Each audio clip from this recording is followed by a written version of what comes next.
Hello and welcome to this press briefing by the Jerusalem Press Club. We put this briefing together quite at haste because of this morning's terror attack in Jerusalem. This morning in Jerusalem, in a shooting attack in Ramot Junction, two gunmen opened fire against a bus, and they killed 6 people and wounded at least 13. With us today to discuss what he saw at the scene a mere 12 minutes after the incident started is Ori Shaham, Director of Jerusalem District at Magen David Adom, Israel's National Emergency Disaster Ambulance and Blood Service. He is also, of course, a paramedic himself. Previously, he was Chief of Staff at Magen David Adom, and he has been involved in MDA's efforts to prepare for and respond to various crises, including terror attacks. We interviewed Ori last time during the Iran war in completely different circumstances. Today, sadly, we discuss a terror attack of a kind that has not been seen in a long time, but is familiar to paramedics who are veterans at Magen David Adom. Hello, Ori, and thank you so much for joining us and giving us of your time. Good afternoon, Jonathan. I hope we will meet in another circumstance, but unfortunately, I work in Magen David Adom. A little about myself. I work in Magen David Adom for the last almost 40 years. I started as a paramedic with a lot of experience, unfortunately, here in the country, a lot of experience with terror attacks, with missile attacks, and etc. Today, I was sitting in a meeting in my office with people from out of the country, and then around 10:15, our dispatch center got a lot of calls that says that there is a terror attack in Ramot Junction. A lot of people were injured. At least 15 people are lying on the street. They didn't know to tell us how many terrors was there, but we're interested about the injured people. Immediately, Magen David Adom have sent at least 15 intensive care unit and around 12 ambulances, motorcycle and small vehicle as the first responders. The first team that arrived to the scene found 2 terrorists that were killed by the scene, and then they start to treat the patient. We evacuate to the hospital 13 people who were injured, most of them very bad. Unfortunately, one of them was died at the hospital right 10 minutes after he arrived to the hospital, and I just got a notice that another patient was died in another hospital. And unfortunately, we found in the scene, our people were found in the scene four people who pronounced them dead on the scene.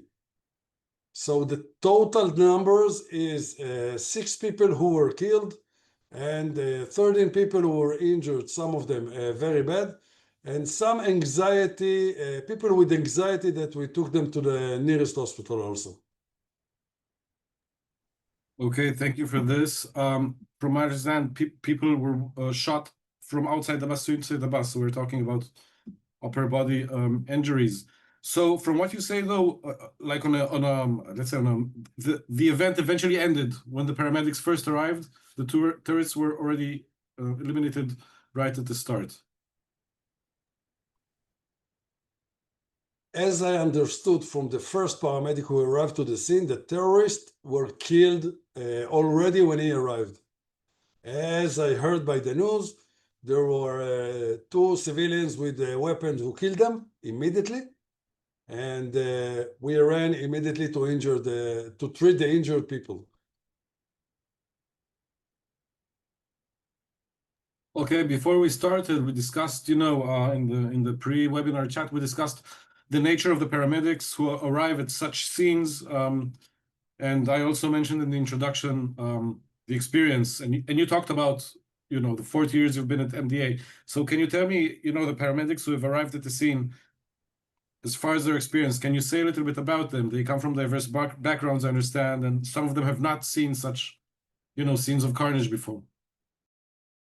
Most of the people who works in Magen David Adom, and especially in Magen David Adom in Jerusalem, are coming from all over the religious. We have Muslims, religious Jewish people, Christian, all of them are working together. We have a lot of workers and volunteers from East Jerusalem.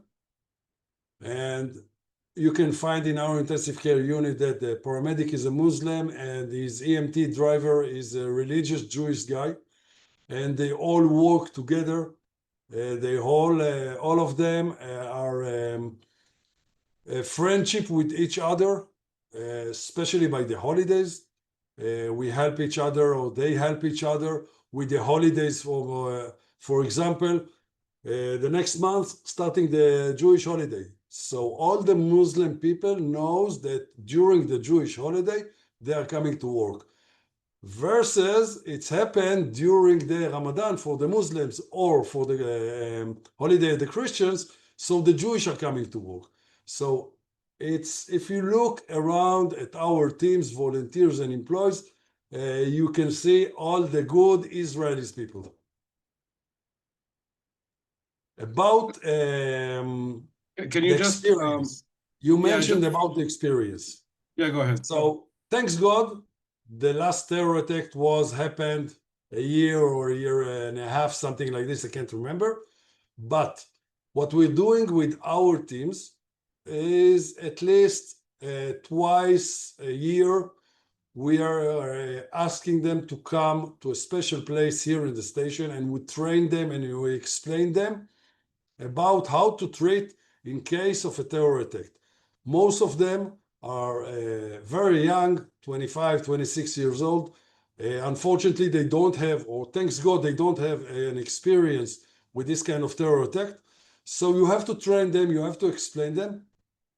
Just for example, today at 4 p.m., we are collecting all the people who were in the terror attack this day, and we're sitting together and we're doing a debriefing for all the team just to learn and to get some conclusion how we can do better and how we can make better, and we publish it, this conclusion for all the people in MDA in the country.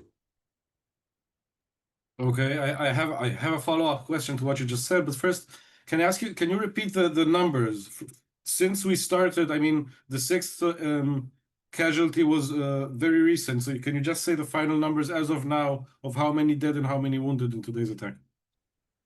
As I know for now, it's 6 people who were killed, let's say by the scene, and 13 people who were injured, most of them very hard, evacuated to the hospital. And there are about 10 people with anxiety that we took to the hospital also, but they were not injured by the body.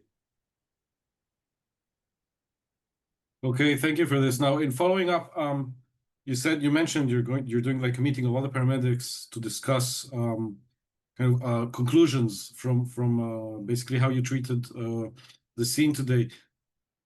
The paramedics are not superhuman. Does this also include mental support for people who have witnessed, people? I mean, emotional support, psychological, post-trauma stuff, those things. What we did in Magen David Adom, let's say almost 2 years ago, and it's happened all over the country in Magen David Adom, especially in Jerusalem. We have a special team of paramedics and EMT that we treat them how to give psychological support to the people. And in each case, not a terror attack, but in case that we know that our team went to do a CPR for a small child, or a small child were killed at a road accident, or something that are not usual, like, I don't know, I broke my finger, something that are not usual, we give the information to our team. They contact our teams, the paramedics, the EMT, the volunteers, even youth or adult, it doesn't matter, and they give them psychological therapy. And if needed, Magen David Adom is sending them, these people, to a psychiater or something like this. Okay, I understand. Thank you very much. Can you say, I mean, I have a question about the chronology of the attack. So, and I'm not sure if you know exactly, if you know if the shooters went on the bus and fired inside it, or they fired from outside the bus toward the bus. And yeah. That's a tough question, because the job for Magen David Adom is saving life. And when we arrive to the scene, You do the forensics. all the forensic are doing by the security people and the police. What I saw when I arrived to the scene, and I arrived to the scene about 12 or 15 minutes when it started, I saw the two terrorists were lying out of the bus. As I understood, they're shooting outside of the bus. And most of the people who were injured, some of them was, on the bus, and some of them, or most of them, were on the bus station waiting for the bus. Okay. It was very fast. Can you tell me about your system? Like when people call and say there's a shooting attack, does this come to like some kind of like call 100 and you send the people, or some of them get like on beepers the messages right away, because the first paramedics were there within minutes. So the system at Magen David Adom goes like this. Everything is computerized. All the vehicles got a GPS on them. And if I can show you our dispatch center, they are sitting against screens, and in each screen there is a map. Immediately when we got a call, and it doesn't matter if it's a terror attack or somebody who needs regular ambulances, automatically on the one of the screen, there is a flag with the address, with all the information, and the computerized system knows how to recognize which ambulance or which intensive care unit is nearest to the scene. Another thing that we'll do is most of our employees and volunteers, when they finish the shift, they take the ambulances to their houses. So in case of a terror attack, we just have to push the button. All of us got immediately by a special apps in our cell phone that there is a terror attack. That's the address. You have to arrive over there. And that's the reason why people came all over the city. Just for an example, right now in Jerusalem, there are about 25 ambulances and intensive care unit during the shift, but there are more than 20 ambulances that's sitting with employees and volunteers at their houses all over the city. So in case something happened, we can arrive from all kind of direction. That's the reason why we arrived first. Okay, it's as sad as it is, it's an impressive time of response. Sadly, Israel is used to responding to such emergencies.